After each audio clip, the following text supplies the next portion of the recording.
Welcome back to Selling on Giants. I'm your host, Mr. Will, and this week we are looking at a set of updates that all point in the same direction. Commerce is getting smarter, more visual, more automated, and more connected, but the fundamentals are getting less forgiving. Amazon is making brand advertising more immersive. Walmart is finding out that internal AI adoption has a capacity problem because people actually want to use it. DHL is leaning on USPS because the last mile is too expensive to build alone. Trade policy and import timing are putting pressure back into supply chains. And AI search is starting to change how shoppers discover products before they even know what keyword to type. That is the theme this week. The platforms are adding better tools, but better tools do not remove complexity. They usually move the pressure somewhere else. They move it into creative. They move it into logistics. They move it into data quality. They move it into supply chain planning. They move it into whether the business is actually built to absorb change instead of just react to it. Let's start with Amazon, because Sponsored Brands now has a new brand gallery format. And this is one of those updates that sounds tactical, but says a lot about where Amazon advertising is heading. Brand Gallery gives advertisers a richer way to showcase multiple products and brand assets inside Sponsored Brands placements. Instead of treating the ad as a narrow path to one ASIN, Amazon is giving brands more room to present the catalog and encourage shoppers to explore. That matters because Amazon advertising has been product first for a long time. The old model was simple. Get the click, sell the ASIN, measure the return, and move on. Sponsored products still matter and they are not going anywhere, but Amazon is clearly trying to turn more ad placements into discovery experiences. Brand Gallery fits with everything else Amazon has been building around brand stores, premium A+ content, posts, AI shopping tools, and richer brand building placements. The operator takeaway is that catalog architecture matters more than ever. If you have one product and nothing else for the shopper to explore, this may not move the needle much. But if you have multiple hero SKUs, complementary products, bundles, replenishment behavior, or a lifestyle-driven category, this becomes more interesting. A shopper coming in for probiotics may discover prebiotics, digestive enzymes, fiber supplements, or a bundle that increases order value and long-term customer value. A beauty shopper may come in for one product and discover the routine. A pet shopper may come in for one need and discover the system. That is the real opportunity. Amazon is not just asking, can we get this shopper to click? Amazon is asking, can we get this shopper to spend more time with the brand? That means agencies and sellers have to stop managing ads in isolation. Sponsored brands, brand stores, creative, product relationships, cross-selling strategy, and catalog layout all have to work together. The best accounts do not treat every ASIN like an island. They create pathways between products. This also connects to Amazon's AI image generator for search bar queries. Amazon is letting shoppers create visual search queries directly from the search bar, which means shoppers can start with an idea, aesthetic, or concept instead of a specific product name. That is a meaningful shift. Historically, shoppers had to know what to type: blue velvet accent chair, modern farmhouse lighting, minimalist makeup organizer. Now the behavior moves closer to show me a cozy reading corner, give me a luxury bathroom aesthetic, or help me create this kitchen look. That changes how products get discovered. Keywords still matter, but they are no longer the whole game. Amazon is trying to bridge the gap between inspiration and transaction. If a shopper can show Amazon the feeling, style, or visual outcome they want, Amazon needs to understand which products match that intent. That means product photography is no longer just conversion support. It becomes part of discoverability. This is a big deal for sellers who still treat creative like a one-time asset checklist. Main image, secondary images, infographic, lifestyle shot, done. That mindset is too thin for where search is going. Lifestyle images, contextual photography, Clean attributes, accurate categorization, and product data all help AI understand where the product belongs. If your imagery does not communicate the desired outcome, you may be harder to surface in an AI-assisted shopping environment. Creative assets are becoming search assets. That is the sentence I want sellers to sit with. Creative is not just about making the product look nice. It is about helping platforms understand when, why, and for whom the product should appear. Now let's widen that AI conversation because Reddit is also becoming more important for Gen AI visibility. Practical e-commerce highlighted how AI search engines and large language models increasingly rely on Reddit discussions to understand products, answer questions, and generate recommendations. For brands, that means the conversations happening outside your own website, outside your Amazon listing, and outside your paid ad creative may influence how AI systems understand your product. This is uncomfortable for brands that want to control the narrative.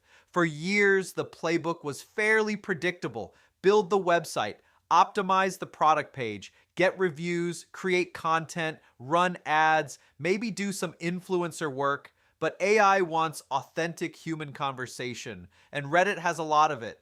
Product reviews, troubleshooting, comparisons, buying advice, complaints, recommendations, and brutally honest customer language all live there. When someone asks an AI tool what protein powder people actually like, which office chair lasts the longest, or what cookware serious home cooks recommend, the answer may be influenced by community discussion. That means customer experience becomes part of your AI visibility strategy, whether you planned it that way or not. If people are talking positively about your product in the places AI systems learn from, that becomes an asset. If they are complaining about the same issue over and over again, that becomes a signal too. This is where the old version of SEO starts to feel small. The future of visibility may depend less on what brands say about themselves and more on what real customers say about them across the internet. That does not mean brands should go spam Reddit. Please do not do that. Nobody wants a marketing intern pretending to be a satisfied customer in a thread where everyone can smell the deck from 3 comments away. It means brands need to listen. Monitor category conversations, understand customer language, learn the questions people actually ask. Build better content and better products from that reality. AI search is not just a publishing game, it is becoming a reputation game. Now, while we are on AI, Walmart had an interesting internal story this week. Walmart reportedly capped usage of an internal AI tool because employee demand was higher than expected. That sounds like a systems capacity issue, but the bigger story is adoption. Employees found the tool useful enough that usage had to be managed. That tells us AI is moving beyond experimentation and into daily operations. A lot of executives still ask whether AI will become part of the workplace. Walmart's experience suggests the better question is how companies will scale AI inside the organization once employees actually start using it. Technology transformations do not work because leadership announces them in a meeting. They work when operators find a tool useful enough to change behavior. For e-commerce businesses, the lesson is clear. AI is not just product descriptions and a few blog outlines.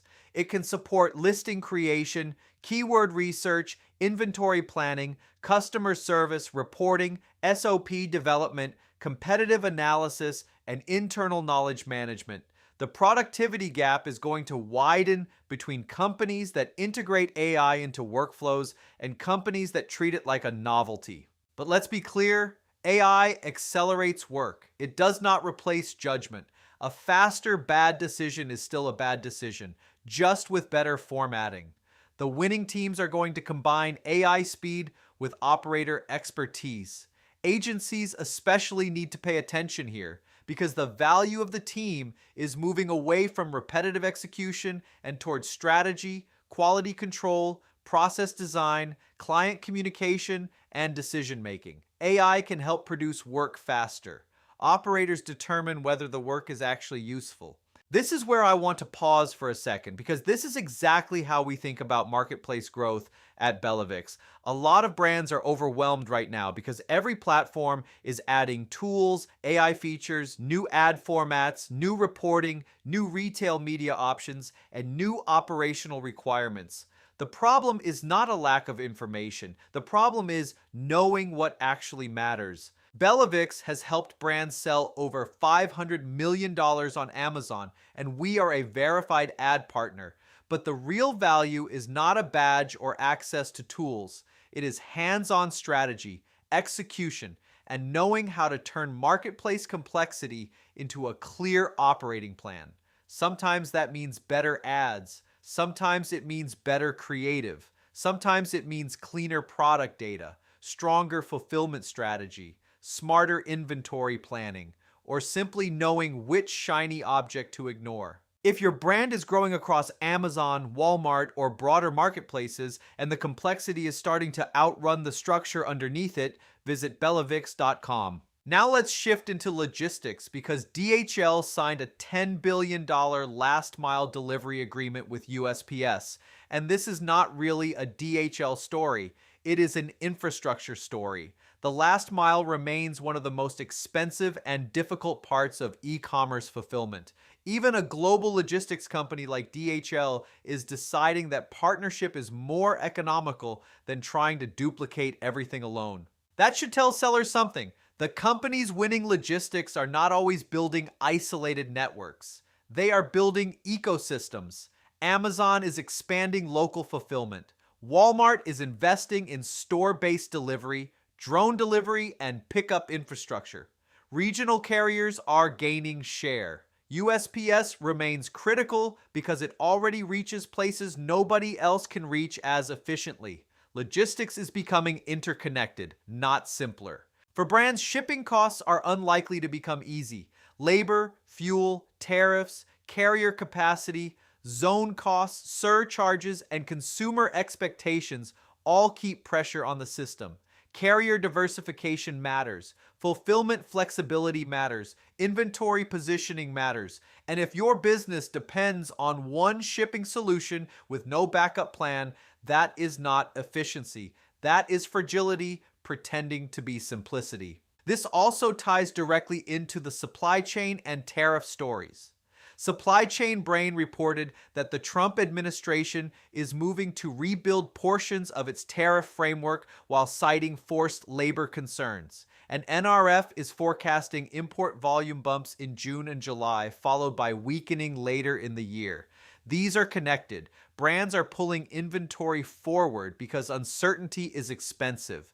They would rather carry additional inventory than risk tariff increases, port disruption, manufacturing delays, rising freight costs, or stockouts during peak season. That creates a difficult operating decision.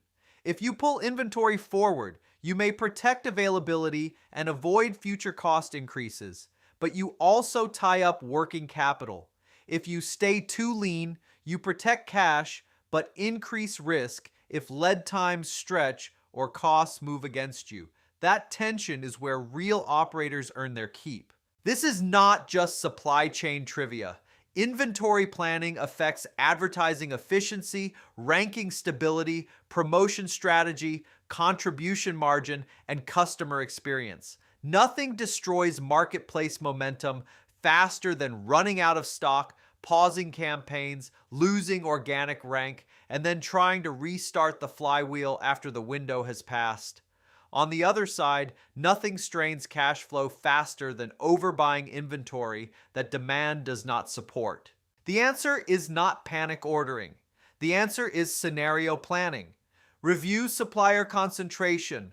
Understand where products are manufactured and where raw materials originate. Check compliance documentation. Stress test margins against tariff changes. Review reorder timelines, supplier lead times, peak season forecasts, and cash flow assumptions. The next generation of e-commerce winners will not just market better, they will plan better. Now, let's talk about the consumer because McKinsey's latest research continues to reinforce what we have been seeing through retailer earnings, census data, and NRF reports. Consumers are still spending, but they are more selective. The consumer has not disappeared. The impulse purchase is what is under pressure. That distinction matters. If conversion is soft, it does not automatically mean shoppers are gone. It may mean shoppers are asking harder questions. Is this worth it? Can I trust this brand? Is there a better alternative? Will this solve my problem? Is the price justified? Should I wait for a promotion? That creates pressure on brands that rely too heavily on traffic and not enough on value communication. Value does not always mean the lowest price. This is where brands get lazy. They assume the consumer wants cheap, so they discount. Sometimes that works. Often it trains the customer to wait. Real value is confidence in the purchase. Quality, durability, convenience, trust, outcomes, and proof all matter. Premium brands can still grow, but the value proposition has to be obvious. If a customer cannot immediately understand why your product is worth buying over the alternatives, the market is becoming less forgiving. This connects to the ongoing list of retail bankruptcies. Retail Dive continues tracking major filings, and while each company has its own story, the pattern is consistent.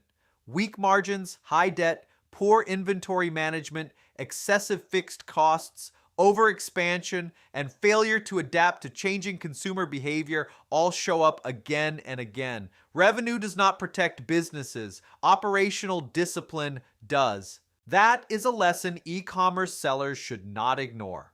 A brand can grow and still be unhealthy. A company can generate sales and still run out of cash. Top-line revenue is not the same as a durable business. Strong operators are looking at contribution margin, inventory turns, cash flow, advertising efficiency, promotional dependency, and whether growth is creating better economics or just bigger numbers. When weaker retailers exit, there is opportunity.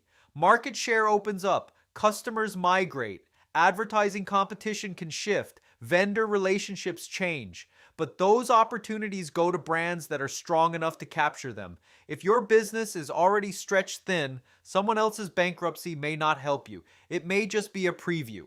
Now let's bring in the World Cup because both Target and broader brand activity around the tournament point to another important theme.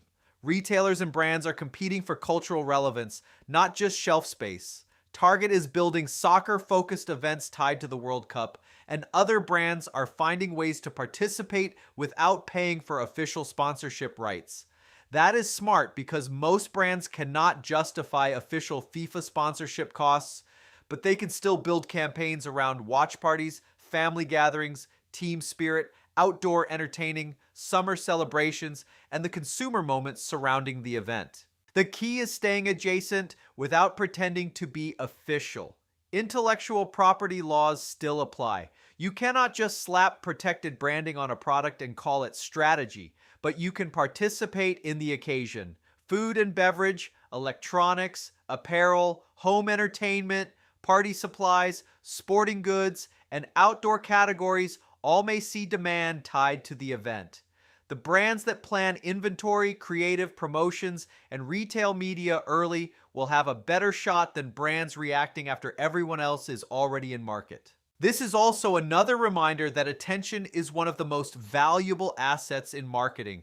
Major cultural moments gather attention that brands can borrow if they belong there naturally. The goal is not to chase every trend. The goal is to identify the moments where your product already fits the customer's life and show up with the right message at the right time. So when you connect the whole week, the pattern is pretty clear. Amazon is turning sponsored brands into richer discovery experiences. Amazon is also pushing visual AI search, which makes creative and product data more important for discoverability. Reddit is becoming part of the AI visibility layer because authentic customer conversations influence how products are understood. Walmart's internal AI adoption shows that the productivity race is happening inside companies, not just between companies. DHL and USPS show that last mile delivery is moving toward shared infrastructure. Tariffs and import timing remind us that supply chain uncertainty is back in the room. McKinsey and retail bankruptcies remind us that consumers are still spending, but weak operators are getting exposed. And World Cup planning shows that cultural relevance can create demand if brands prepare early and participate intelligently. The takeaway is simple. E-commerce is not getting less complex. It is getting more connected. Advertising connects to creative. Creative connects to search. Search connects to AI interpretation. AI interpretation connects to customer conversations. Supply chain connects to ad efficiency. Inventory connects to ranking. Fulfillment connects to customer trust. And cultural relevance connects to demand. The edge is not in hacks. It is in execution, clean systems, and fast decisions. If this episode helped you connect the dots, share it with someone on your team or another operator trying to make sense of the same shifts. And if you are getting value from the show, take a second to leave a review so more sellers can find Selling on Giants and stay ahead of what is actually changing. Mr. Will here, signing off from Selling on Giants. Let's keep building.